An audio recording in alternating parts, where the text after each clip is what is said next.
La première phase, c'est un mode d'intégration, c'est-à-dire un moment où on va faire un bilan du jeune, où on va discuter de ses souhaits, de ses attentes, où on va faire un positionnement de ses savoirs, où est-ce qu'il en est, de façon à construire avec lui un plan de formation.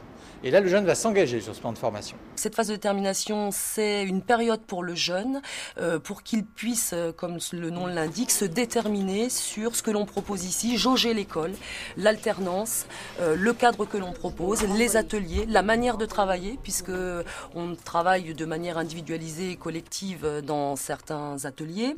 Il va te demander, vous, votre expérience, c'est dans quoi? Tu lui dis, j'ai fait longtemps la caisse des écoles, donc restauration scolaire. Okay. J'ai fait restauration chez Casino. C'est un moment pour tester la formation que l'on va offrir. La phase de détermination, elle dure 5 semaines. Au cours de ces 5 semaines, vous avez le stagiaire qui est ici à l'école pendant 3 semaines, où il va suivre les différents ateliers. Il a pour chacune des matières, que ce soit en français, en maths ou en culture générale, pour ne citer que celle-ci, ce qu'on appelle un positionnement.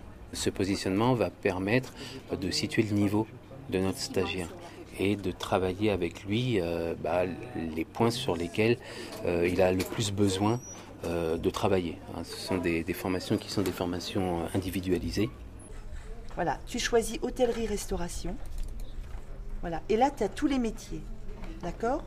Là, il va falloir que tu repères ce qui pourrait t'intéresser quand tu ne sais pas et la curiosité de cliquer pour justement aller voir ce que c'est. Donc effectivement, on va répondre aux attentes du stagiaire. On va essayer de combler les lacunes qui sont les siennes ou de le faire travailler sur des points que lui aimerait particulièrement travailler par rapport à son projet professionnel. Ensuite, il va suivre les ateliers.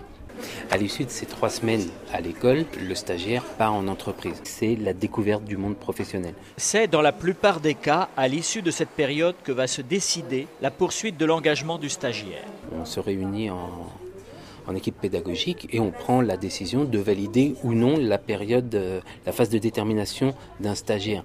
Mais nous ne sommes pas les seuls à nous prononcer. Le stagiaire peut également se déterminer favorablement ou défavorablement par rapport à l'école. C'est-à-dire que ce n'est pas une décision qui est unilatérale. Mademoiselle Siawa, stagiaire de l'EDC, s'engage 1. à s'impliquer dans l'ensemble des activités proposées par l'école. Après quelques semaines passées à l'école et un premier stage réussi, Awa s'engage et signe son contrat à l'issue de la phase de probation.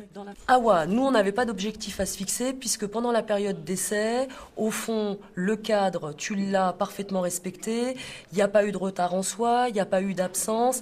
D'un point de vue pédagogique, on a posé régulièrement où est-ce que tu en étais, quels étaient tes besoins, on a vu ensemble en français quelles étaient tes demandes. L'équipe, comme je te l'ai dit vendredi, elle n'avait rien à dire, c'est-à-dire qu'elle pense que tu es investi, que tu construis ton projet. Tiens, tu fais précéder de la mention lu et approuvé et tu signes les conventions. Pour Kevin, 3 semaines se sont écoulées au sein de l'école. Aujourd'hui, il signe sa première convention de stage.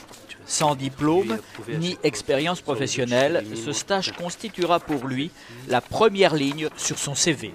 2-3 jours après le début de ton stage, je vais appeler, savoir un petit peu comment ça se passe, comment tu t'intègres dans l'équipe.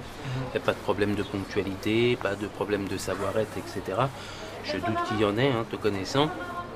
Et je viendrai te visiter sur le lieu de ton stage la 2e semaine. Je ferai une évaluation de stage. Donc à l'issue de cette évaluation de stage, on validera ou non ta période, ta phase de détermination.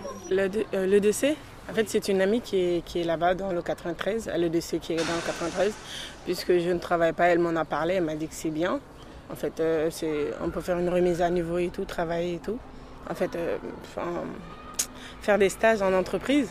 Donc j'ai appelé, j'ai pris rendez-vous, je suis venue ici, j'ai passé l'entretien et après... C'est différent de l'école traditionnelle parce qu'ici on est aidé, on a tout ce qu'il faut, les profs sont très ouverts. Donc ils nous expliquent comme il faut, c'est pas l'école traditionnelle. Par exemple, vous savez pas, on vous dit débrouillez-vous. Ici c'est pas le cas, si vous savez pas, on vous explique, vous êtes accompagné, vous êtes aidé, donc ça n'a rien à voir. On vient pas ici pour se promener, on vient ici pour, comme son nom le dit, l'école de la 2e chance, c'est pour avoir une 2e chance, pouvoir faire quelque chose de notre vie. Donc on n'est pas là vraiment pour se promener ou quoi que ce soit. 20 jours, j'ai fait maths, français, bureautique et aussi culture G et aussi sport. ma famille et mes amis ils ont vu que j'ai évolué. Ils m'encouragent très fort. Moi, j'aimerais devenir steward ou agent d'escale.